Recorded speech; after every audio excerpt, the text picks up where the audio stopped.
सच्चाई सच छुपने नहीं देंगे। मुख्यमंत्री इंसाफ करो, नईम फातिमा को बर्खास्त करो। ये विरोध प्रदर्शन अभी ये मैं खड़ा हूँ इस वक्त बिल्कुल दिल्ली की जो मुख्यमंत्री हैं उनके आवास से कुछ मीटर दूर, और आप देखेंगे ये अंजुमन हैदरी के ऑडिट के खिलाफ जांच कमेटी बनाओ। ये जो बैन है प्ले कार्ड है, आप इसको भी गौर से देखेंगे क्या है मैटर। सर एक बार बताएंगे, एक बार क्या मामला क्या पूरा मामला है भैया? दरगाह शाह मर्दा जोरबाग करबला में करोड़ों रुपए के हेरा फेरी का मामला है, और इस करोड़ों रुपए की हेरा फेरी में नईम फातिमा जो शिया रिप्रेजेंटेटिव है दिल्ली वक्फ बोर्ड में वो शामिल है, क्योंकि उनके हस्बैंड नकली अंजुमन हैदरी के वाइस प्रेसिडेंट हैं।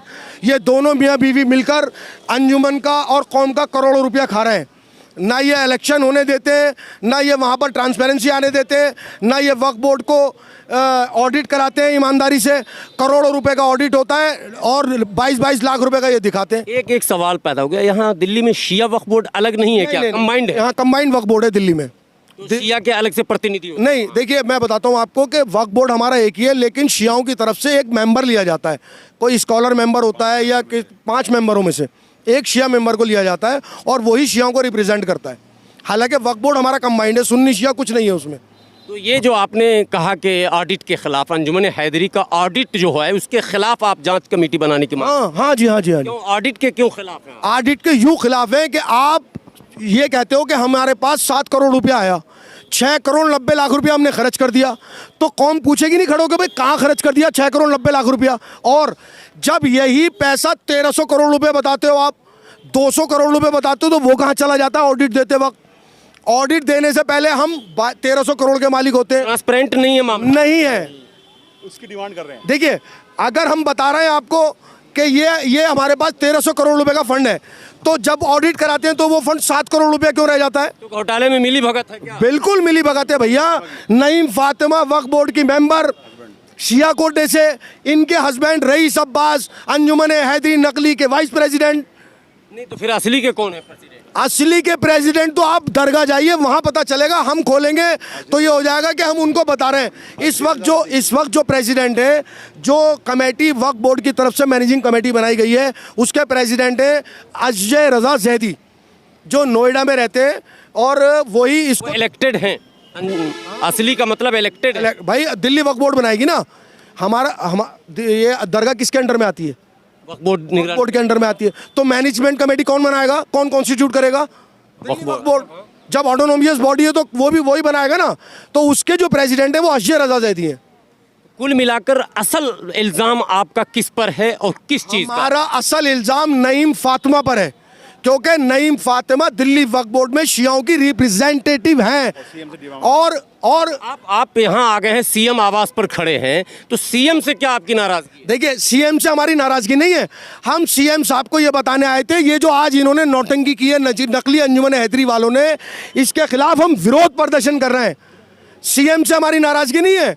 सीएम साहब को तो हम ये बताना चाहते हैं कि ये जो लोग आपको बता रहे हैं ये सब धोखा है।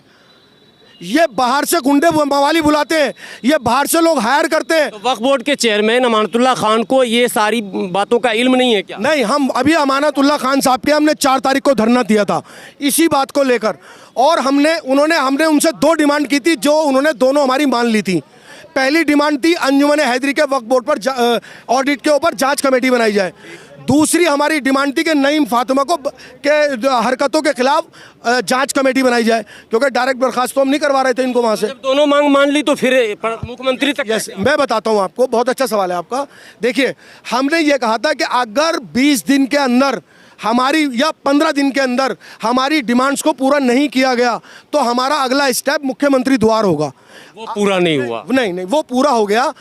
अभी उसका हमारे पास 15-14 दिन का टाइम है, लेकिन हमें यह पता चला कि क्योंकि अभी 7 रबीउल अव्वल का एक बहुत बड़ा प्रोग्राम होता है शियाओं का दरगाह शाह मर्दा में, जिसमें लाखों की तादाद 1 लाख से ऊपर शिया आते हैं और बहुत श्रद्धालु आते हैं, और हिंदू मुस्लिम भी आते हैं उसमें, और भी और लोग आते हैं जोरबाग में। इन्होंने वहां पर नौटंकी करने के लिए चीफ मिनिस्टर साहब के यहाँ धरना प्रदर्शन किया। अरे भैया किस चीज़ का प्रदर्शन कर रहे हो, किस चीज़ का धरना कर रहे हो? चीफ मिनिस्टर साहब क्या कह रहे हैं तुम्हें? हम यहाँ पर इसलिए आए कि तुम्हारे काउंटर कर रहे हैं। यस, इनकी पॉलिसी ये रही कि ये कोई भी इनके सामने आवाज़ उठाता है तो ये उसको गद्दार इमाम हुसैन यजीदी, तरह तरह के टाइटल बांटने शुरू कर देते हैं। अब हमने ये पॉलिसी बनाई है कि ये अगर प्राइम मिनिस्टर हाउस जाएंगे, हम प्राइम मिनिस्टर हाउस पे काउंटर करेंगे। फॉल्स इंफॉर्मेशन को ट्रू इंफॉर्मेशन में कन्वर्ट करना है। बिल्कुल, हमारा मकसद हकीकत को सामने लाना, दूध को दूध और पानी का पानी सामने करना है। ये मामला कुल जो है वो वक्फ बोर्ड का मसला यूं भी गर्म चल रहा है दिल्ली के अंदर। लगातार वक्फ बोर्ड के कई कारनामे को लेकर तो सवाल उठ ही रहे, लेकिन अब चूंकि एक बहुत बड़ी प्रॉपर्टीज़ है शिया वक्फ बोर्ड के पास भी, और जोर बाग जो है वो एक मरकज़ है समझिए इसका, और वहाँ भी ट्रांसपेरेंसी नहीं है, पारदर्शिता नहीं है, कुछ न कुछ तो है दाल में काला। इसीलिए इस तरह के बवाल सड़कों पर लगातार हो रहे हैं। सारी सच्चाई धीरे धीरे सामने आ जाएगी, बस बने रहें आप देश की सच्चाई के साथ।